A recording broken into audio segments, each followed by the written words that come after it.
Kabanata 3 ng Ang Mabait na Dumontro ng Pinamagatang sa Kamay ni Ginang Bambino.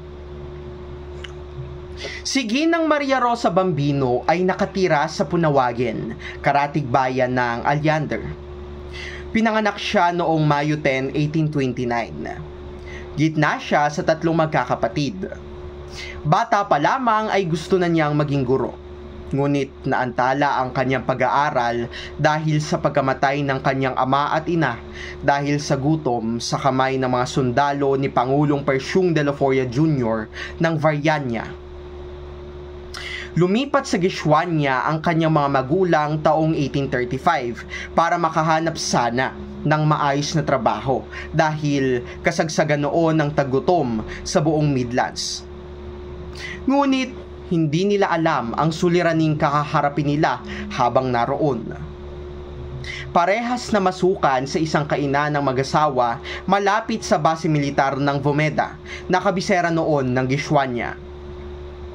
Sinugod ito ng mga sundalo ni Pangulong de la Foria bilang kilos laban sa puwersa ng militar ng kabisera ng bansa. Binihag ang mga magulang ni Ginang Bambino. Pinahirapan, pinagtalik ng puwersahan para gawing katuwaan ng mga sundalo habang sila'y naglalasing. Namatay sa gutom ang kanyang mga magulang.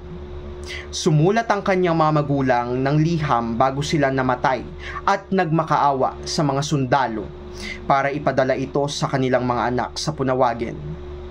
Dahil dito, nagpatiwakal ang panganay ng pamilya habang naiwan ang bunso sa pangangalaga ni Ginang Bambino. Dahil sa mga pangyayaring ito, tumigas ang puso ni Ginang Bambino, ngunit nasa puso pa rin niya ang pangarap na maging guro.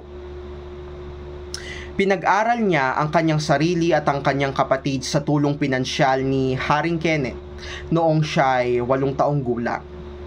Nakapagtapos at naging guro sa kinder sa elementarya ni General Maximus. Dahil sa dedikasyon niya sa pagiging guro, tumanda siyang walang asawa. Ito ang hindi alam ng mga estudyante ni Ginang Bambino.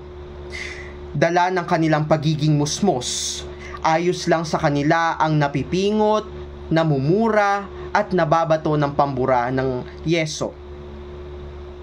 Naramdaman ng batang Dumontro ang mapait na kalagayan ng kanyang guro. Kaya't pagkatapos ng klase, nilapitan ni Dumontro ang nalulumbay niyang guro. Anya, Ginang, pasensya na po kung makukulit kami.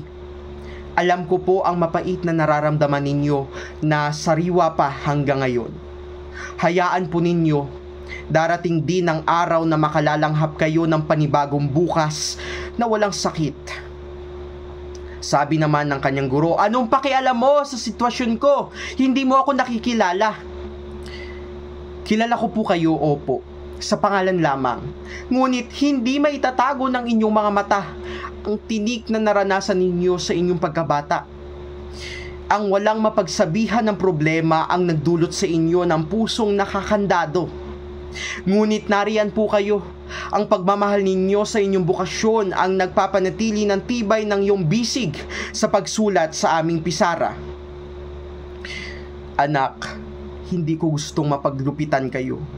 Dahil mahal na mahal ko kayong mga estudyante ko.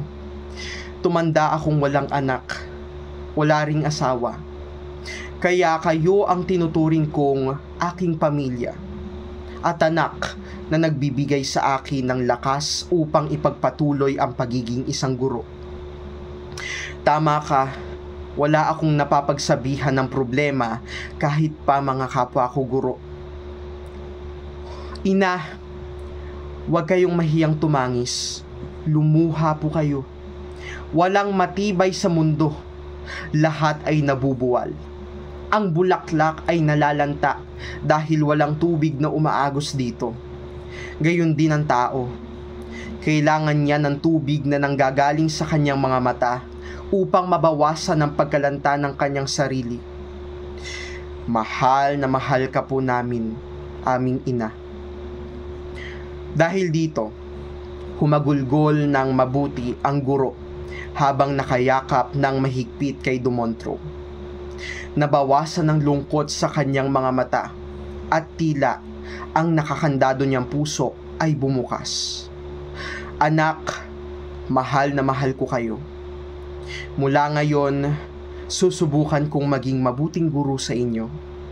Kalimutan ninyo na ang malupit na ginang Bambino. Sabi nito kay Dumontro, palitan po natin ng kabutihan ang mapait nating kalagayan, aming ina.